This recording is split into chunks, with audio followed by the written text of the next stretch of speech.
And I'll go and mute myself, so you go ahead. Well, hello everyone, and welcome back to Solutions. Today we're talking about the soul trait of courage. We'll explore practical ways to help your kiddo take ownership of their inner development, which is such a big privilege to get started on developing character and your personal soul from a young age. As you know, I like to start out by defining our terms. The English language is kind of subject to a lot of interpretation. I want to make sure that not only do we have an accurate starting point for our words, but that we find language to use it with our children. So, looking up the word courage, it's defined as bravery or boldness. Just that simple. But we're also going to look at the opposite of courage, which is fear. And that is defined as apprehension of impending danger or disapproval. So, how do we define those terms for our children? Right? I love finding simple words, and you may have words that are more suitable for your child, but I just want to prime the pump by giving you some simple ways to define courage and fear for children, young children in particular. So, courage for a child might be defined as the ability to do something even though it's scary. And fear would be defined as feeling afraid of harm or danger, or perceived harm or danger, something that looks scary or harmful or dangerous, right? So these are the two simple ways of defining the topic that we're going to address today, which is courage and its opposite, fear. And if you've been studying Musar or you're studying the character traits of the soul, you know that no one trait is bad in and of itself. God has given us a full array of character traits, but when we tip them too heavily on one side or the other, or misappropriate them, misuse them, that's where we get into trouble. And it can be really tricky. So we're just going to scratch the surface on this topic. So let me ask you, have you ever found yourself in a situation where your child is afraid to do the simplest tasks, and that can be so exhausting, 24/7, feeling like everything your child needs to do, they're asking, "Mom, come help me," right? Yet, yet that very same child might possibly have no fear of pulling the dog's tail or even telling you in the heat of the moment, "Mom, you're stupid. Mom, you're dumb. Mom, you don't know what you're talking about." And yes, even the sweetest kids in the world have those moments where they're just willing to say anything that's on their mind with no fear or filter at all. So let me share a story with you. I homeschooled all four of my children. Of course, as you know, right, yourself, each child is so different. Same parents, same upbringing, same home environment, and yet they're all so very different. My oldest child was incredibly impulsive. He would throw things in anger, um, grab things from other kids if he wanted that. He wouldn't sit still. He would take careless risks, and yet seemed incredibly paralyzed and shy to be in a new environment, to enter into a room with people he didn't know. Um, Felt he couldn't tie his shoelaces without my help, wouldn't go to sleep without wanting me to be there the whole time, afraid of what was under the bed and in the closet. And these are all very common childhood fears, but these two different natures played so intensely in this one child, my oldest child. Yet two siblings later, right, my third child, very, very different.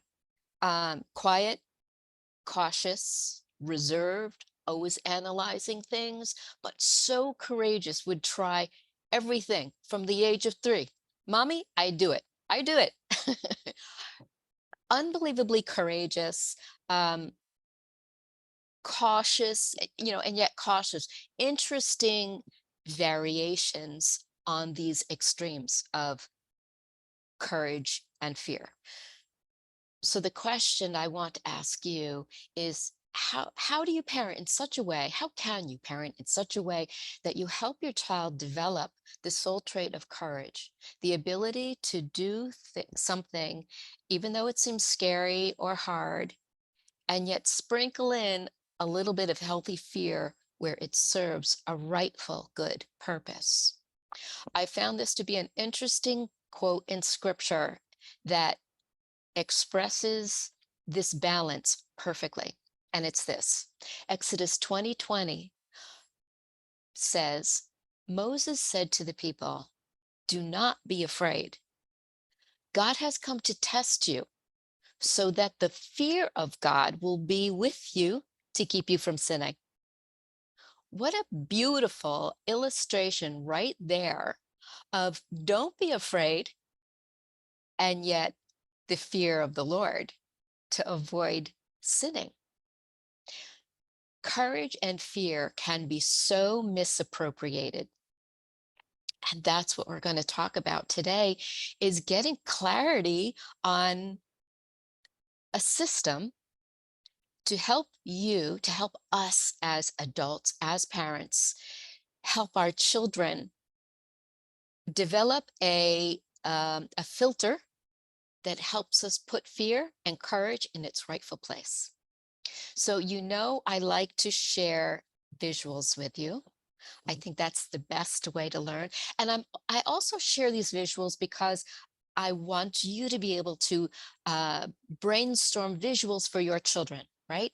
So the visual I want to show you is the looking lens, being able to look through a filter that helps get clarity on courage and fear. Courage to do the good thing and fear to avoid the bad thing. All right, so let's look into, I want to share with you from my video vault a little 1-minute video clip on this very topic. So I'm going to share my screen with you.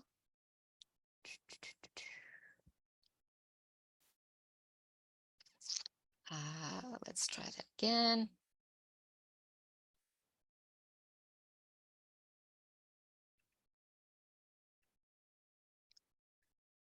Nope.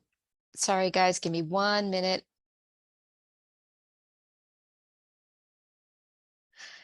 Don't you love tech issues?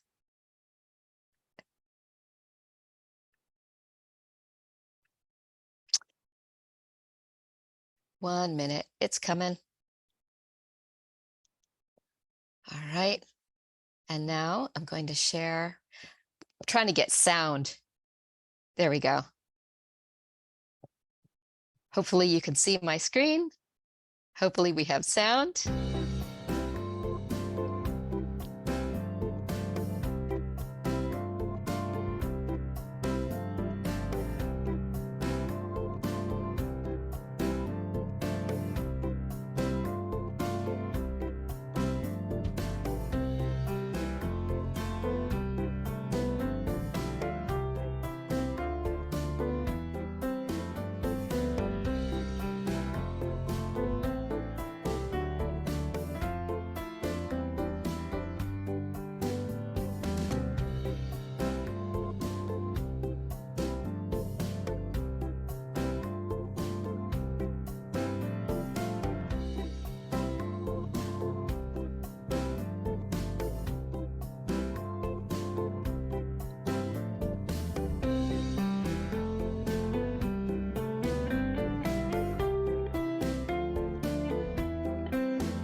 Okay. All right. So we're talking about fear and courage, appropriating it properly. We're looking at this is interesting. Give me one moment. Looks like all my notes just disappeared. Looking at fear and courage, right? And trying to appropriate it properly. Looking at that video talks about 3 different reasons why a child might appropriate fear and courage. The first one has everything to do with the past, having a bad experience, having tried something, it didn't go well, and saying, no, not doing that again, right? That's fear. The son that I spoke about earlier, who would, mommy, I do it myself, very logical, very analytical. I homeschooled them, as I said. He was afraid to ride his bicycle. Ben would not ride a bike because he said, mommy, you could get hurt. He had watched other children ride their bikes, bang into each other, fall off their bikes. He saw there was a reason why they wore helmets. And he said, that looks dangerous. I'm not doing that. The problem was my son refused to ride a bike, who, because he refused to ride a bike, he was now sitting by himself every day on the curb outside while the other boys were outside having fun, riding their bikes and connecting, right? And it left him very lonely, right? That was a problem. His fear was overriding his courage and preventing him from enjoying the joys of childhood and connecting with his friends. His fear was legit. That's tricky, right? It's not that he had an illegitimate fear. His experience had confirmed it. He had tried riding a bike and fall off. He was like, absolutely not. I proved it. He- To to to this day, that boy is a scientist. He likes to experiment, get his results, and move forward based on that experience. He had a bad experience, and the brain is wired for self-protection physically, emotionally, mentally, and socially. So getting past that hard wiring of for a child of this disposition, this personality, being like very cautious, I don't want to get hurt, that makes sense, self-preservation, brain is wired for preservation. How do you get past that, right? The past experience had reinforced and cemented fear in his brain. So the solution in this situation of our number one issue that we're looking at, which is fear of the past, is to look through the grid. And again, here's our little visual for kids who need to see something to help them remember. It's like putting on a pair of glasses. You look through and you ask the question, is this a good thing or a bad thing? Is this a sin, right? Or is this not a sin? If it's not a sin and there's fear, if it's not bad and there's fear, then we need courage to move forward. If we look at this thing and we know it's bad, right? The kids are outside breaking bottles or trying things they shouldn't try and experiment, and you know it's bad, well, then that is an opportunity to capitalize on fear. But then there's the memory, right? Where if we're talking about in this number one principle of the past, bad experience, brain is hardwired to really remember something that caused pain and not go there again. We need tools to help our children learn how to process a bad experience. Even as adults, we have bad experiences and they get stuck in our gut. They don't digest, and therefore we can't move past and experience the freedom that courage brings because that situation, that memory is stuck in our gut. It gets, again, hardwired. How do we change the hard wiring in the brain? And studies show, and I know Simi loves to talk about this too, is neuroplasticity. We can rewire the brain to create new pathways so we don't get stuck in old ways. So what does that look like for a child? Studies show there are specialists in the field of childhood trauma, and they talk about the value of replaying if a child is, depending on the severity of the experience, right? If a child falls off a bike, that's obviously a scenario that's not so traumatic that it requires professional therapies, right? So I just want to make that caveat. There are circumstances that require professional guidance. But let's use the example of a child falling off their bike, or a child tripping and falling somewhere, or a dog biting a child, right? These are things that happen for so many children.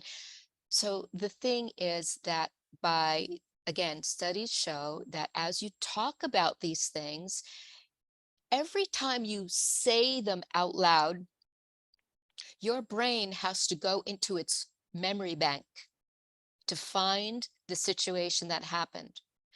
When you have to go back into your memory, the brain has to create a new step. So the first time something happens, that's one step, the experience in the moment. When you have to go back and recall the experience, that's two steps. Recall the experience. The next time you have to talk about it, you have to go back to the time you talked about it, about the time that it happened. That's three steps. Now you're three steps away from the experience. Do you follow what I'm saying? This is a very interesting model for helping a child, even an adult. This is why we go to therapy and just talk about these things.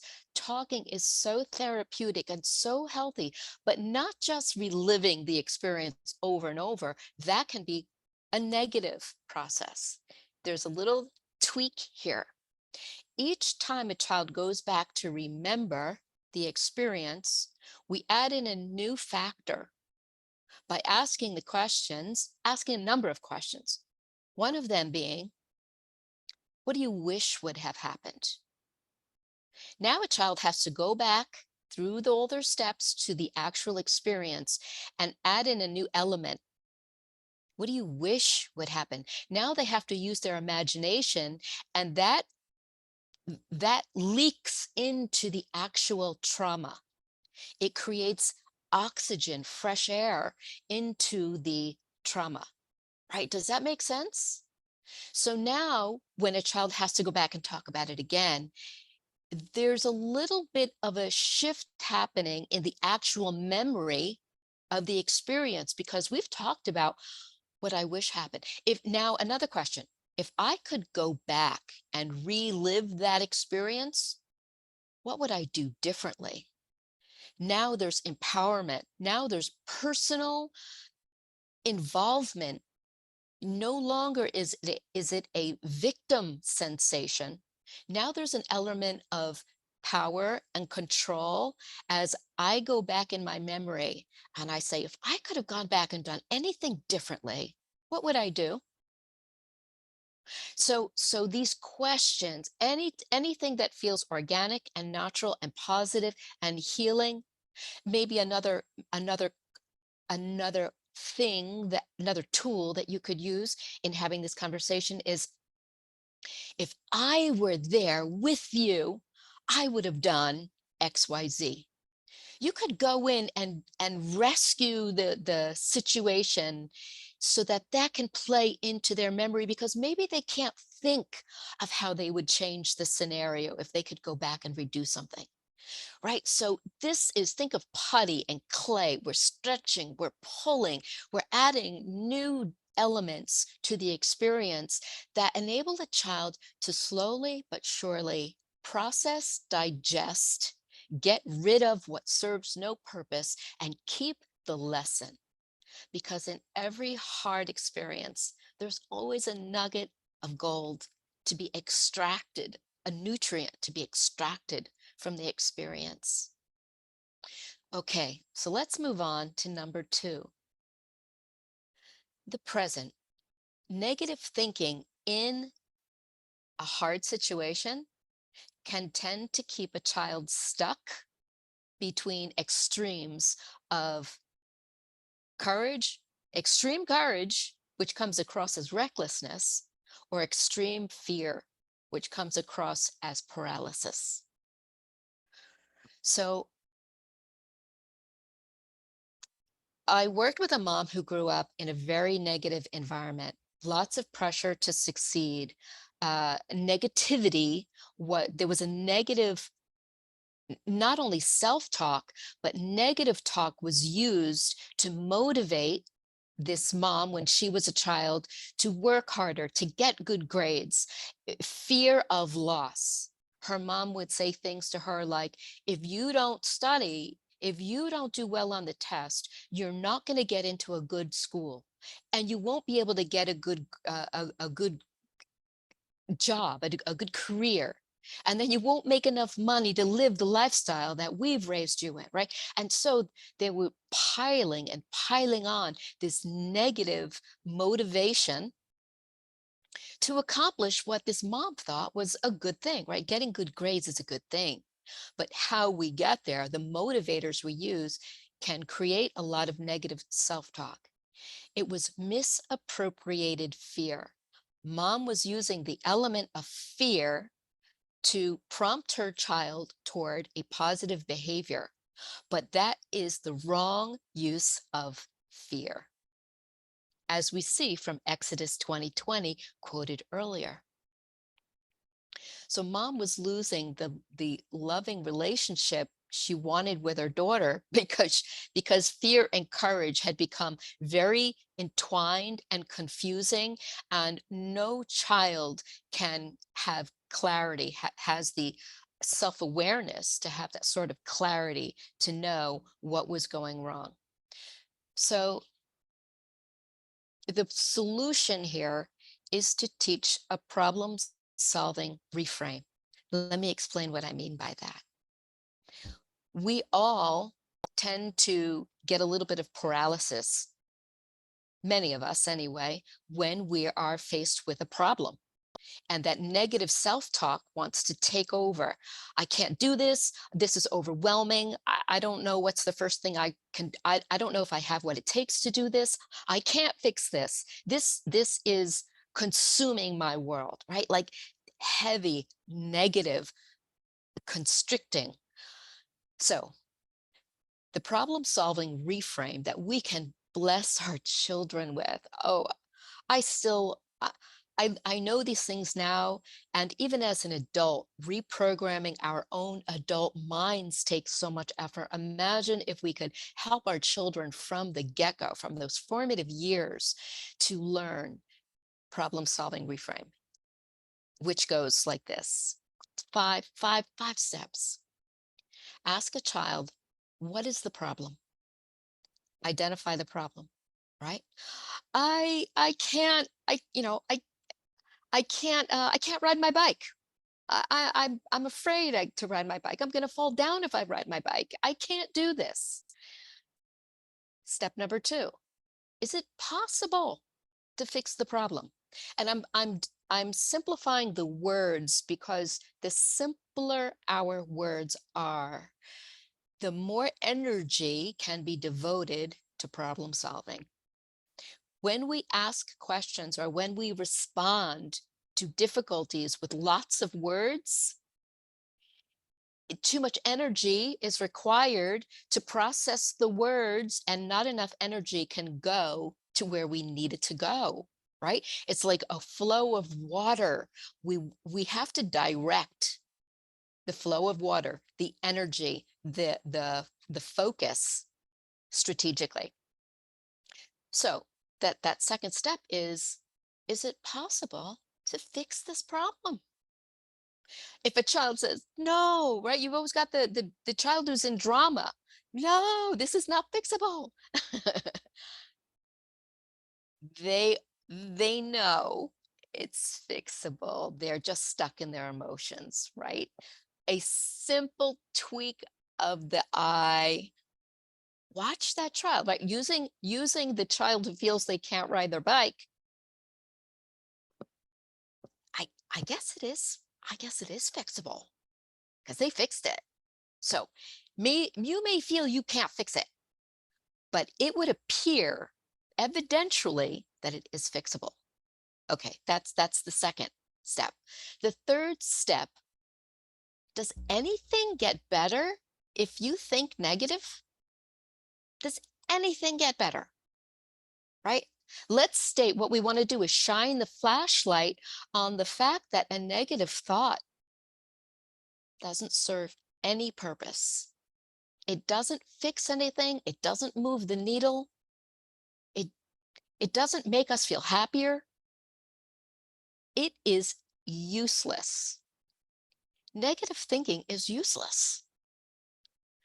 Protecting ourselves from harm, protecting ourselves from avoiding evil serves a purpose. But negative thinking serves no purpose. Fourth step, is God on your side? Right? We want to elevate our faith. We want to bring God into our problems. Is God on your side? Of course, the answer is yes. God is for you. God is for you.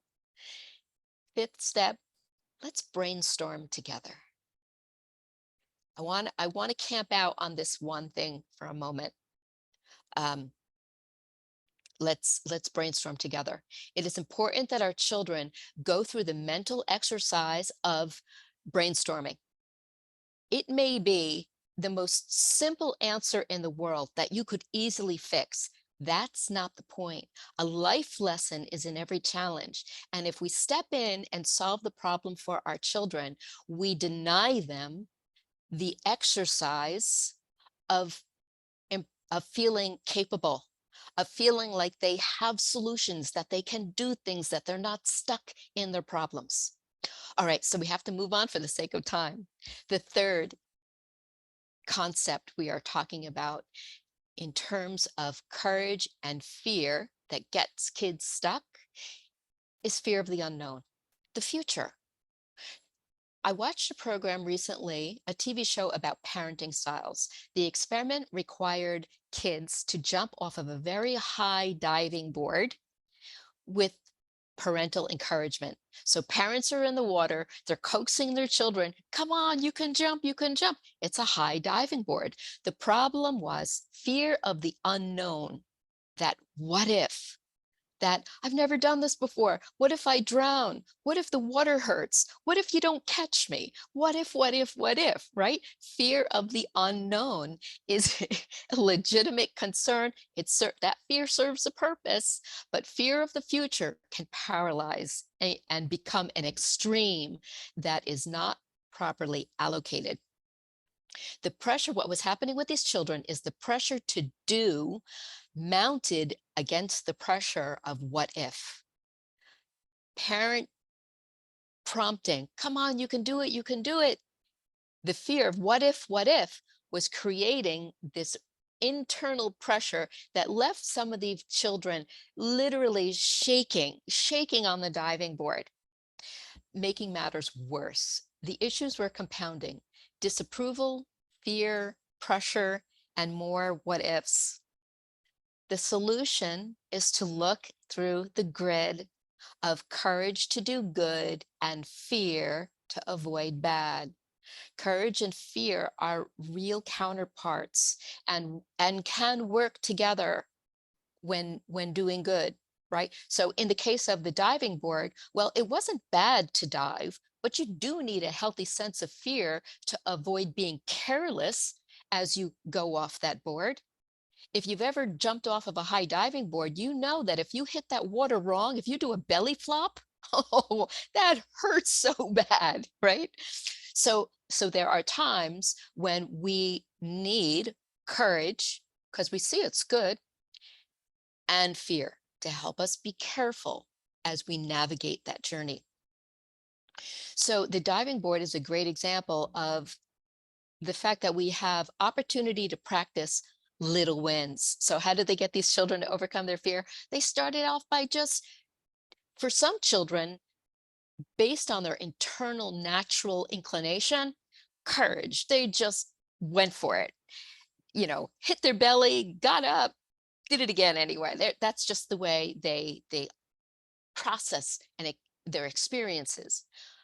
On the other extreme, very timid, um, low risk taking personality, and that's okay too. Personalities, you are not bad or good, right? We just have to develop the strength and nurture so that we all become our best selves. So for the child who's very timid, very afraid, that child's micro win, little tiny success is to simply step off the side of the pool.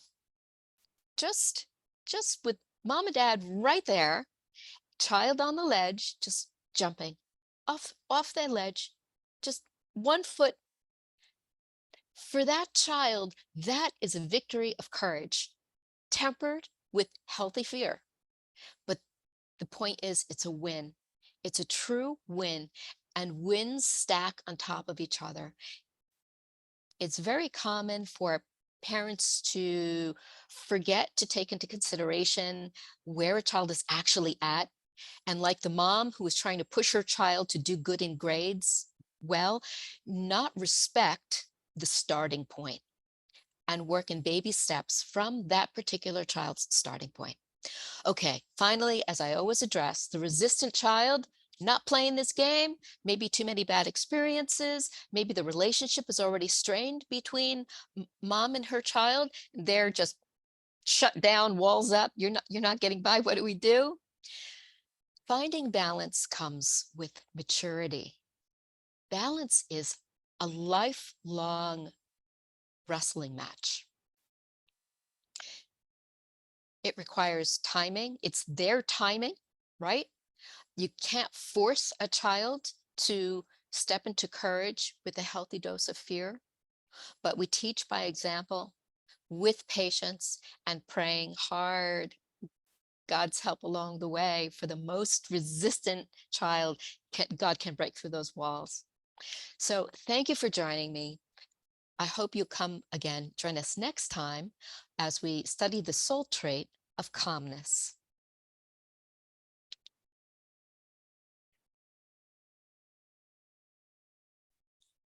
That's great. I'm just going to stop the recording. Oops, wrong button. Stop the recording, and we will